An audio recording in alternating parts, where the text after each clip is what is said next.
তা আজকে আরেকটা ভাইয়ের গল্প শোনা যাক। তার আগে প্রথমেই বলি, যারা সত্যিকারের গল্প শোনা পছন্দ করো তারা এই ভিডিওটা পুরো দেখবে, আর যারা পছন্দ করো না তারা এই ভিডিওটা এখনই স্কিপ করতে পারো, দেখবে না, পুরো ভিডিওটা দেখতে হবে না। তো শুরু করা যাক।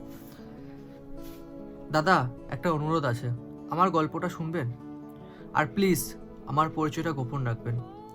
দাদা, কিছু মানুষ জীবনে আসে শিক্ষা দিতে, থাকে খুব অল্প সময়, কিন্তু দাগ রেখে যায় আজীবনের জন্য।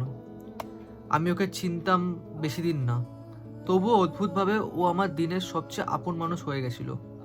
কার সঙ্গে কথা বলছি, কি ভাবছি, সবকিছু শেষেই ওর কথাই মাথায় থাকতো।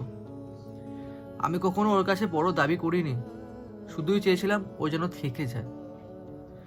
কিন্তু দাদা, কিছু মানুষ থাকতে পারে না, ওরা আসে, অভ্যস্ত করে তোলে, তারপর হঠাৎ করে দূরে সরে যায়। ও বলেছিল, আমি এখন রেডি না। আমি অপেক্ষা করতে রাজি ছিলাম, দিন, মাস, বছর সব। কিন্তু ও অপেক্ষা করতে চাইনি, চাইছিল স্বাধীনতা, আর আমি চেয়েছিলাম নিশ্চয়তা। সবচেয়ে কষ্টের দিনটা ছিল যেদিন হাসি মুখে বলল, তুই আমার খুব কাছের, কিন্তু ভালোবাসা না। সেই দিন বুঝলাম, দাদা, কারো কাছে খুব কাছের হওয়া মানে সবচেয়ে প্রিয় হওয়া নয়। আজও ওর চ্যাটগুলো ডিলিট করতে পারিনি, পুরনো ভয়েস নোটগুলো মাঝে মাঝে শুনি। নিজেকে বোঝাই সব ঠিক আছে, কিন্তু বুকটা বোঝে না। আমি ওকে আটকাইনি, কারণ ভালোবাসা মানে আটকানো না। কিন্তু নিজের ভাঙা অংশগুলো আজও কুড়িয়ে চলেছি। দাদা, সব মানুষ খারাপ হয় না, কেউ কেউ শুধু আমাদের জীবনের ভুল ভূমিকায় আসে। এই ছিল আমার গল্প। প্লিজ আমার নামটা গোপন রাখবেন। সব কষ্ট প্রকাশ পেলে হালকা হয় না, কিছু কষ্ট নীরব থাকলেই বাঁচে।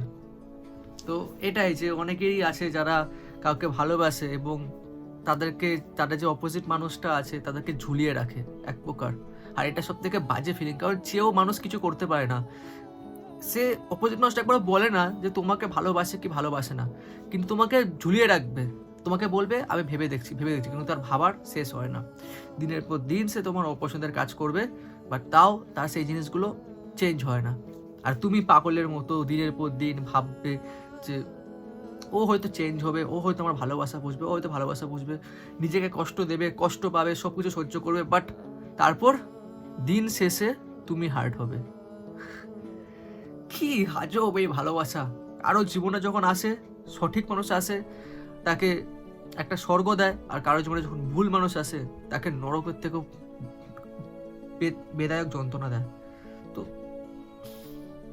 এরকমই হয়, যারা সত্যি ভালোবাসা আছে এরকমই হয়। আর আর হ্যাঁ, আর একটা কথা, তোমাদের গল্প বলতে চাইলে এটা আমার ইনস্টাগ্রাম আইডি, এইখানে তোমাদের মেসেজ করে তোমাদের গল্প আমাকে জানাতে পারো। শুধু লিখে দেবে, দাদা আমার গল্প শোনাতে চাই, যেটা তুমি সবাইকে বলো, এটা আমাকে বলে দেবে, আমি তোমাদের গল্প পুরো শোনাবো। তো দেখা হচ্ছে পরে ভিডিওতে। টাটা।